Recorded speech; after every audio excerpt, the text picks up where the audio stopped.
Welcome back to my channel infinite Shiksha. बच्चों कैसे हो? होप्स हो कि आप बहुत अच्छे होंगे, हेल्दी होंगे। और जैसा कि आपको पता है एग्ज़ाम आ रहे हैं, बहुत सारे स्कूल में एग्ज़ाम चल भी रहे हैं, यूनिट टेस्ट चल रहे हैं, आपकी टेस्ट सीरीज़ चल रही है, तो आपकी प्रिपरेशन तो हो ही रही होगी और हमारी वीडियो आपको बहुत सहायता पहुंचा रही होगी। तो जो हमारा चैप्टर चल रहा था माइक्रो इकोनॉमिक्स का कॉस्ट, उसके अंदर हमने लास्ट वीडियो के अंदर एक बहुत ही अच्छा क्वेश्चन कराया था, टोटल फिक्स कॉस्ट और टोटल वेरिएबल कॉस्ट में डिफरेंशिएट करना सिखाया था। आज की जो वीडियो है ये बहुत ही ज़्यादा इंपॉर्टेंट है। इस वीडियो के अंदर बहुत सारे क्वेश्चंस एमसीक्यूज के बेस पर बनते हैं, रीजन असर्शंस बनता है और केस स्टडी भी इस क्वेश्चन पर आ जाती है।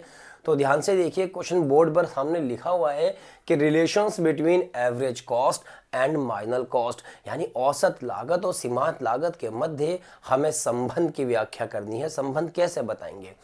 प्यारे बच्चों, इकोनॉमिक्स के अंदर आपको कोई भी रिलेशन बताना हो, कोई भी डिफरेंशिएट करना हो, अगर वो रिलेशन और अगर वो अंतर टेबल से या डायग्राम से बताना पॉसिबल हो तो फिर क्वेश्चन में मेंशन करे या ना करे, उस अंतर को, उस संबंध को हम टेबल और डायग्राम के माध्यम से ही बताएंगे। तो आइए इस क्वेश्चन को हम टेबल और डायग्राम के माध्यम से कैसे आपके सामने सॉल्व करते हैं, कैसे इसको क्लियर करते हैं, इससे रिलेटेड कोई भी समस्या कैसे यूं ही चुटकियों में आपकी सॉर्ट आउट होती है। तो सामने देखिए, सबसे पहले हम एक टेबल का निर्माण करेंगे। क्वांटिटी 0 1 2 3 4 5 6 7 8 8 तक क्वांटिटी लेके जाएंगे और टोटल कॉस्ट की ये table law of variable proportion based है, यानी इस टेबल के अंदर जो भी डेटा हम लिखेंगे वो खुद एज्यूम तो किए जा सकते हैं, लेकिन उसके अंदर law of variable proportion apply होना चाहिए। तो मेरी आपसे रिक्वेस्ट है कि टोटल कॉस्ट के इस टेबल को आप लर्न कर लेना। कैसे? 10 20 28 34 38 42 48 56 72। बस टोटल कॉस्ट की ये टेबल आप याद कर लेना, जैसे 10 20 28 34 38 42 48 56 72, यानी 10 20 28 34 38 32 48 56 एंड 72। इस टेबल को याद करने के बाद एवरेज कॉस्ट और मार्जिनल कॉस्ट दोनों को ही क्लियर करना हमारे लिए बहुत आसान हो जाएगा। आओ सबसे पहले हम बात करते हैं एवरेज कॉस्ट की। एवरेज कॉस्ट होती है पर यूनिट कॉस्ट की, पर यूनिट प्रोडक्शन की जो कॉस्ट होती है, और इसको कैलकुलेट करते हैं टोटल कॉस्ट को क्वांटिटी से डिवाइड करके। तो आपने टोटल कॉस्ट पहले ही एज्यूम की हुई है और क्वांटिटी भी आपके सामने है, तो टोटल कॉस्ट को क्वांटिटी से हम डिवाइड कर देंगे तो हमें मिल जाएगी एवरेज कॉस्ट। तो यहाँ पर हमने 10 को 0 से डिवाइड किया, इनफाइनाइट, हमारे नाम की तरह है ये इनफाइनाइट, इसकी कोई हद नहीं है। आगे बढ़ते, 20 को 1 से डिवाइड किया 20, इस तरह हम पूरा डिवाइड करते चले जाएंगे।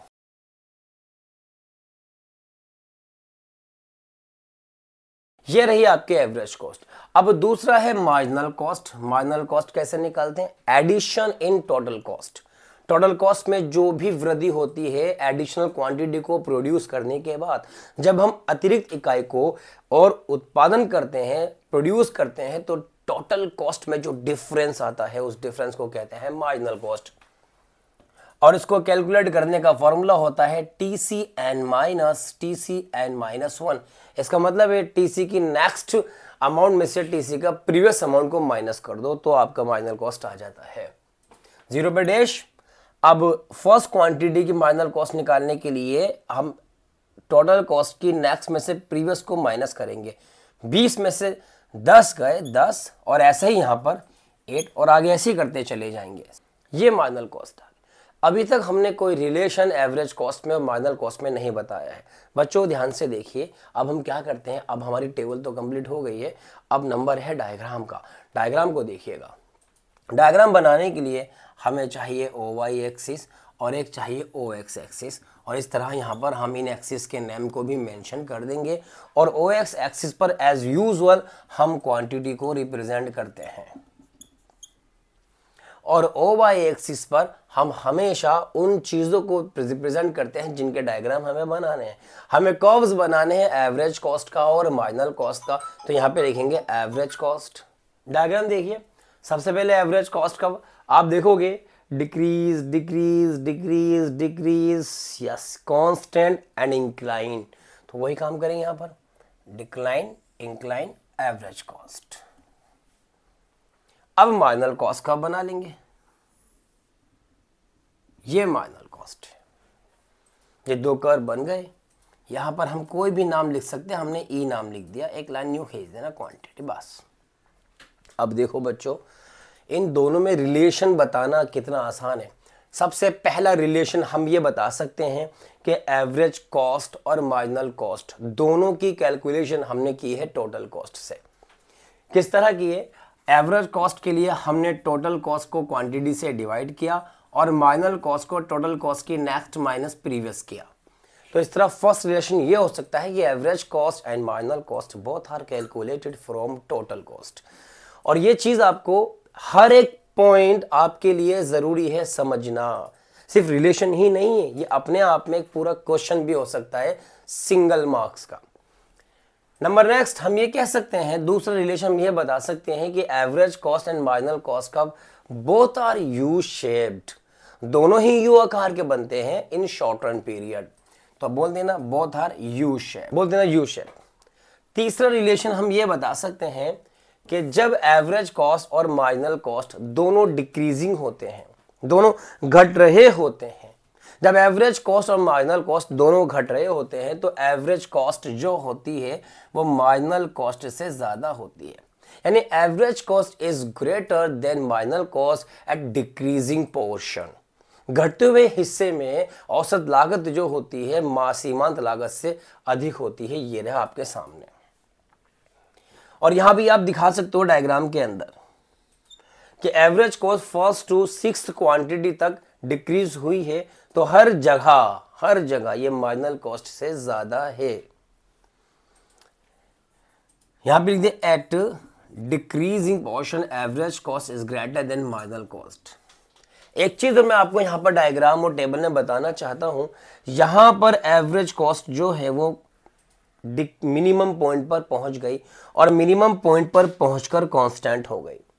यही चीज मार्जिनल कॉस्ट की भी है कि मार्जिनल कॉस्ट सबसे कम जो है वो 4 है और यहां पर आकर ये कांस्टेंट हो गई। इन बातों को ध्यान रखना क्योंकि एमसीक्यूज में ट्रू फॉल्स में ये क्वेश्चन बन सकते हैं। औसत लागत अपने मिनिमम पॉइंट पर पहुंचकर कांस्टेंट होती है, as well as marginal cost भी अपने मिनिमम पॉइंट पर पहुंचकर कांस्टेंट होती है। इन बातों को ध्यान से सुन लेना। अब आता है यहां पर मैं आपसे बात करने जा रहा था, जब एवरेज कॉस्ट मिनिमम पॉइंट पर पहुंचकर कांस्टेंट हुई तो आप देख सकते हो कि यहां पर ये मार्जिनल कॉस्ट के बराबर है। टेबल के अंदर 7th क्वांटिटी से हमने इसको दिखाया है। अब डायग्राम पर देखिए, डायग्राम पे जो ई पॉइंट है यहां पर मार्जिनल कॉस्ट जो है वो एवरेज कॉस्ट को नीचे से काट रहा है, यानी marginal cost curve cuts average cost curve from the below. इस सेंटेंस को याद रखना। तो यहां पर जहां पर ये काट रहा है इंटरसेक्टिंग पॉइंट पर दोनों की जो वैल्यू होगी वो बिल्कुल बराबर होगी, AC is equal to MC। लेकिन यहां पर आपको ये बात भी बतानी होगी कि AC जो होती है अपने मिनिमम पॉइंट पर होती है, average cost on it's minimum point. AC MC जब एक दूसरे के बराबर होते हैं वहां पर AC अपने मिनिमम पॉइंट पर होती है। बच्चों ये पॉइंट जो है बहुत ध्यान से सुनना, याद रखना।